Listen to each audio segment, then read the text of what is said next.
muñal di ko bopp tey dafa bari damaa bëgg na nga wax ko mu réglé na réglé sinon man maa koy lijjanti sama bopp sa kii li muy jaay mën naa koo jënd de mën naa koo jënd maa ma gën a réew maa yow yi ba maa la gën a leew yow waaw léegi wan ma sa réewaan de mais damay xaar ba góor bu toll ni yow ngay nekk di gaar wala guddee bëccëg jigéen mais du dañ laa yab bi da ngay ñëw dañ laa yab dana boo ñëwee fekk fi ñaaw boo ñëwee fekk fi ñaaw bu tilibile déggoo li ma la wax waxoo dëgg doo dara naa la war na doo tus yow ñun xam nañ lépp xam nañ yow sa projet xam nañ ko problème du dara lu bëgg sa baay dara lu bëgg sa baay pay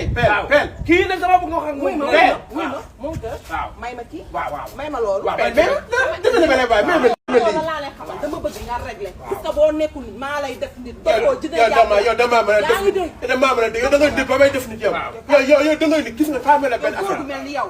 mu góor nga xaw ma lan la la fekk ngay dàgg santeeg jigéen di wër di taasoog di def ngeen xam noo réglé yow samay legg du yow loo bëgg loo naan ay taxaw damay jël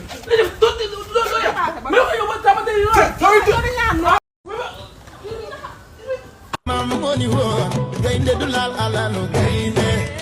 gaynde gaañi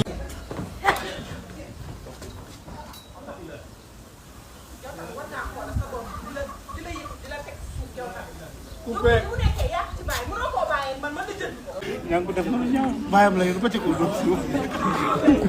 ñaa ngi ko bon mais man li ma jaaxal ñaa ngi ko jigéen a tax nga yenu sa baay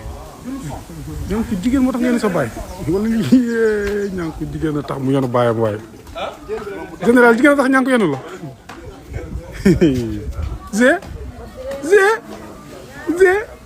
jigéen a tax ñu yenu la nii waaye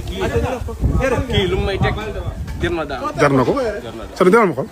lu demal ngi yàlla jar na ko demal ya yow sans yow kenn du ko mbat